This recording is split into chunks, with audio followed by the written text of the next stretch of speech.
Assalamualaikum warahmatullahi wabarakatuh. Anak-anakku sekalian, siswa kelas 5 yang Bapak banggakan dan Bapak cintai. Ya, kita ketemu lagi ya. Bapak sekarang mengajar PAI buat kalian. Ya, kemarin di kelas 4 Bapak wali kelas 4C ya, yang menjadi murid Bapak di kelas 4C. Ya. Kemudian Bapak kemarin mengajar bahasa Arab juga di kelas 4, kemudian hadits ya. Sekarang Bapak memegang pelajaran PAI ya. Kita belajar PAI bersama-sama. Sebelumnya kita mulai dengan membaca basmalah bersama. Bismillahirrahmanirrahim. Baik, anakku sekalian, di kelas 5 ini kita pembelajaran pertama akan membahas surah At-Tin dan surah Al-Ma'un ya. Di situ dijelaskan di halaman 2 apa aja yang kita akan bahas di sini. Ya, kalian nanti diharapkan bisa membaca dan menulis surah At-Tin dan Al-Ma'un secara baik dan benar ya. Tulisan yang bagus, udah kelas 5 ya. Kemudian bacaannya juga ya. Kemudian nanti kalian diminta di sini untuk mampu mengartikan dan menghafal Al-Ma'un ya, isi kandungannya nanti juga kalian harus pahami juga. Baik, yang pertama surah At-Tin ya. At-Tin adalah surah ke-95 ya. Terdiri dari berapa ayat? Ya, 8 ayat.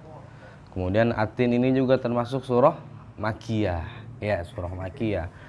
Nah, nanti di akhir Bapak akan membacakan surah At-Tin dan Al-Ma'un ya, biar ada acuan bagi kalian untuk membacanya seperti apa. Nanti kan insya Allah nanti kita ada surah hafalan juga ya.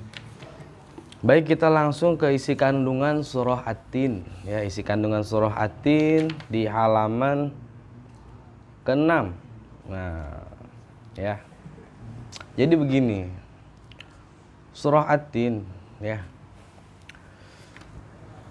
diambil dari kata-kata At-Tin yang terdapat dalam ayat pertama tuh ya, wattini wazzaitun tuh At-Tin ya. Dan demi buah tin itu ya, kalau di artinya seperti itu. Nanti kalian bisa lihat artinya di halaman sebelumnya. Bapak hanya membahas isi kandungannya saja.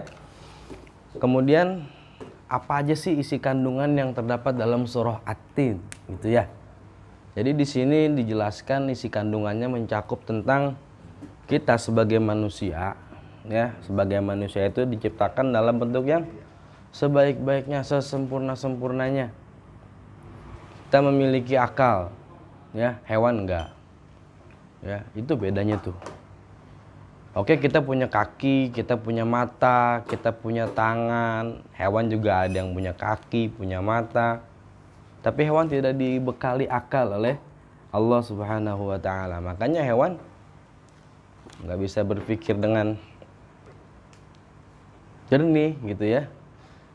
Mana yang baik, mana yang buruk. Karena kan begini, kadang ada hewan contoh ayam ya, ayam bertelur ya kan, bertelur udah jadi tuh anaknya.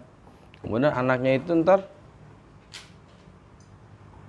kawin tuh sama anaknya dikawin-kawinin, kemudian nelor lagi, nggak mikir gitu. Kalau manusia kan nggak mungkin, mana ada gitu ya orang ya, seorang ayah mengawini anaknya, kan nggak mungkin ya, nggak ada ya. Kalau hewan bisa gitu ya, kalau hewan bisa kayak Bapak jelaskan waktu kelas 4 gitu kan, nggak boleh begitu ya. Nah, itulah bedanya antara manusia dan hewan ya, adalah manusia memiliki akal, hewan tidak. Makanya kita yang punya akal, manfaatkan akal kita sebaik-baiknya.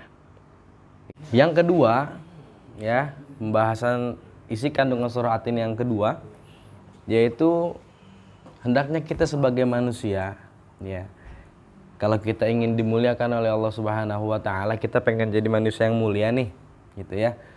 Jadi kita harus meningkatkan keimanan kita kepada Allah Subhanahu wa ta'ala. Salah satunya apa? Misalnya kita berbuat baik kepada orang tua kita, mengerjakan sholat yang 5 waktu dan sholat sunnahnya, ya, tidak berbuat zalim, tidak berbuat jahat, tidak berbuat curang dan sebagainya, ya. Takutlah kepada Allah Subhanahu wa taala, karena sesungguhnya Allah Subhanahu wa taala Maha mengetahui apa yang kita kerjakan. Mau kita umpet-umpetin juga tetap aja ketahuan, ya kan? Nah, kamu nyontek, bapak nggak lihat, tapi Allah tahu nggak? Tahu. Ntar Allah ngasih tahu bapak, no, nyontek no. Misalnya gitu ketahuan, gerak-geriknya mencurigakan misalnya kan gitu, jadi ketahuan, ya. Karena emang itu perbuatan yang nggak baik, misalnya, ya. Jangan seperti itu. Kemudian amal kita, ya, perbuatan kita ya harus baik pula, ya, bersedekah, membantu teman yang kesusahan, hormat kepada guru, ya, nurut sama guru, misalnya disuruh apa, ngerjain apa, jangan nggak dikerjain, ya. Itu adalah salah satu cara supaya kalian bisa menjadi anak-anak atau manusia yang mulia di mata Allah Subhanahu wa taala. Sholat yang bercanda udah, ya, udah kelas 5 gitu, contohin adik-adiknya gitu. Nanti kan kalau menjadi contoh yang baik, insya Allah kan yang lain kan akan menyontoh kepada kalian tuh. Bisa gitu ya. Nah, ada hal yang perlu diperhatikan dalam surah At-Tin. Nih. Di ayat ke-8, ya, ayat akhir nih. Kan dari awal tuh wattini wazzaituni wa turi sinin sampai ke ayat yang terakhir, alaisallahu bi ahkamil hakimin. Itu ya, terakhir kan ya. Alaisallahu bi ahkamil hakimin. Nah, kalian dianjurkan untuk menjawab atau membaca bala wa ana ala dzalika minasyahidin. Tuh, ada di halaman 5, ya. Nanti sewaktu kalian sholat berjamaah atau sholat sendiri, ya cuma jangan dikencang-kencangin bacaannya, ya. Tadi disangka ayat yang ke-9 lagi begitu kan. Misalnya alaisallahu bi ahkamil hakimin. Cukup gini. Bala wa ana ala dzalika minasyahidin. Artinya akur tuh. Ya. Artinya, bukankah Allah hakim yang paling adil? Alaisallahu bi ahkamil hakimin. Bukankah Allah hakim yang paling adil? Kalian jawab bala wa ana ala dzalika minasyahidin. Iya benar. Dan aku termasuk orang yang menyaksikan bahwasanya Allah Subhanahu wa taala adalah hakim yang paling adil. Ya, jadi hakim yang paling adil adalah Allah Subhanahu wa taala, bukan Abdul Hakim, ya. Ya. Ada Abdul Hakim? Ada. Oke, itu adalah surah At-Tin. Sekarang kita ke surah Al-Maun. Ya.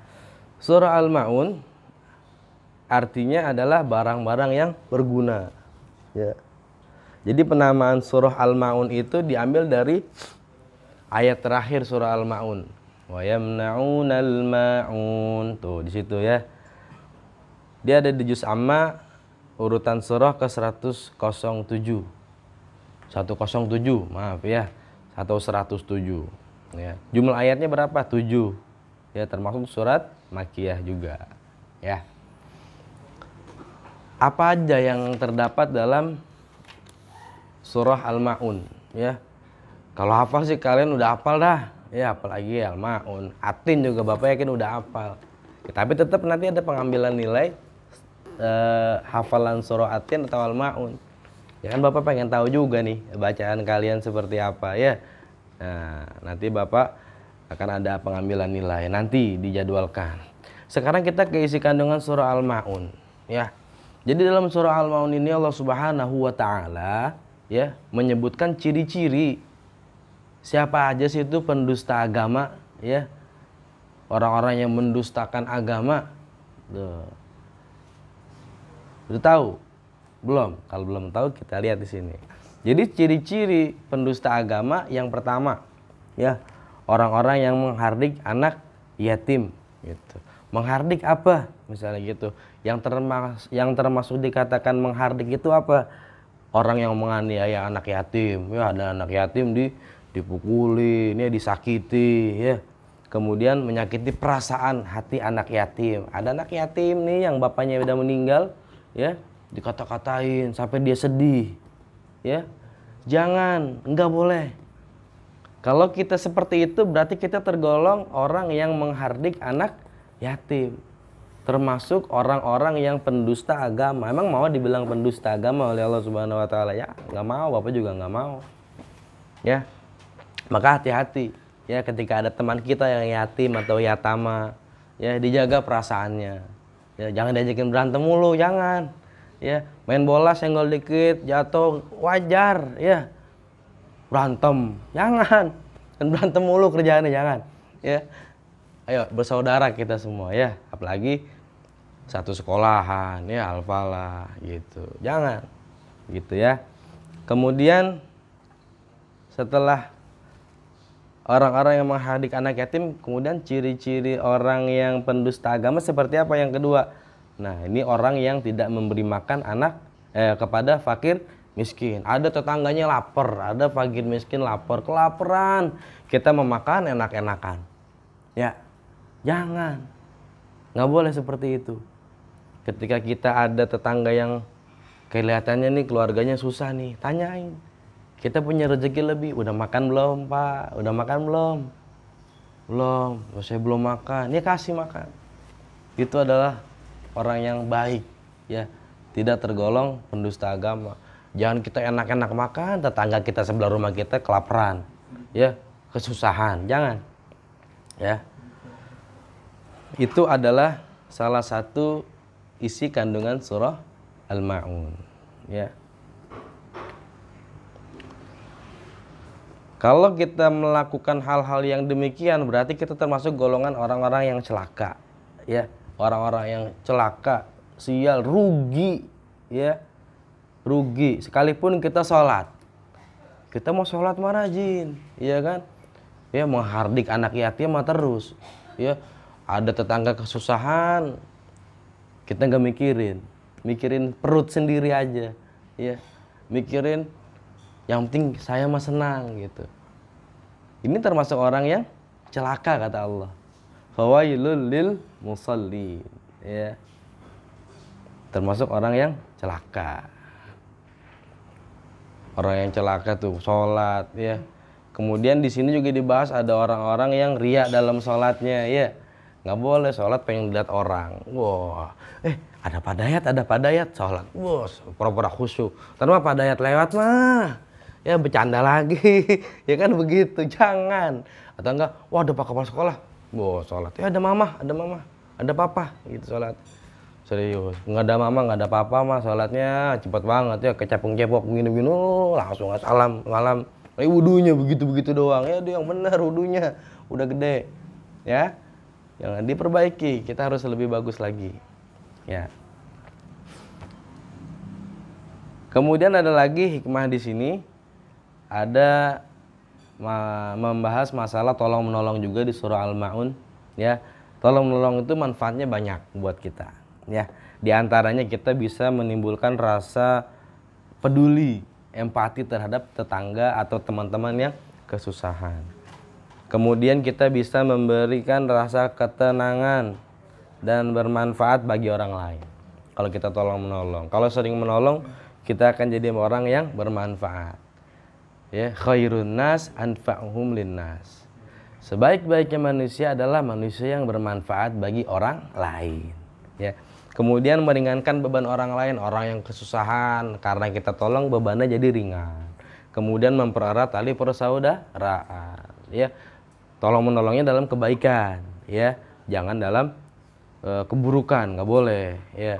Tolong menolong dalam ngempesin sepeda, ya nggak boleh begitu, ya. Tolong menolong dalam membantu teman, nah itu dianjurkan, ya. Itu adalah pembahasan tentang surah Al-Ma'un dan At-Tin, ya. Baik, Bapak tutup dengan pembacaan surah At-Tin dan Al-Ma'un, ya. Dengarkan nih, ya, mudah-mudahan ya, bisa difahami, ya. Bapak akan mulai dari ta'awud. A'udzu billahi minasy syaithanir rajim. Bismillahirrahmanirrahim. Wattini wazzaitun وطور سينين وهذا البلد الأمين لقد خلقنا الإنسان في أحسن تقويم ثم رددناه أسفل سافلين إلا الذين آمنوا وعملوا الصالحات فلهم أجر غير ممنون فما يكذبك بعد بالدين أليس الله بأحكم الحاكمين. Dijawab tuh entah tuh, bala wa na'ala dzalika minasyahidin. Kita ke surah Al-Ma'un. A'udzu billahi minasyaitonir rajim. Bismillahirrahmanirrahim. Ara'aita alladzi yukadzibu bid-din فذلك الذي يدع اليتيم ولا يحض على طعام المسكين فويل للمصلين الذين هم عن صلاتهم ساهون الذين هم يراءون ويمنعون الماعون صدق Allahul Azim. Baik, ya. Sebelum Bapak akhiri, ya kita tutup dengan pembacaan hamdalah. Alhamdulillah Rabbil Alamin. Mudah-mudahan bisa dipahami ya. Kita bertemu di pertemuan yang akan datang ya. Jangan lupa subscribe dan like, oke? Ya, biar bisa kelihatan terus tuh video pembelajaran nanti. Maksudnya itu ya, bukannya apa-apa, bukan ya. Ini bukan akun apa namanya, akun ini ya. Ya, tapi tujuannya nanti kalian bisa belajar pembelajaran yang Bapak upload di akun Bapak gitu kan, banyak di situ ya. Ya, jadi kelihatan terus tuh di YouTube gitu ya. Baik, nanti tugasnya kalian menulis surah At-Tin dan Al-Ma'un. Tulis yang bagus ya, yang bagus. Itu aja dulu tugasnya ya, yang banyak-banyak ya. Biar nggak pusing ya kan. Ya, yang penting hebat. Nulis kan bagus tuh anak. Kita tutup dengan hamdalah. Alhamdulillah Rabbil Alamin. Assalamualaikum warahmatullahi wabarakatuh.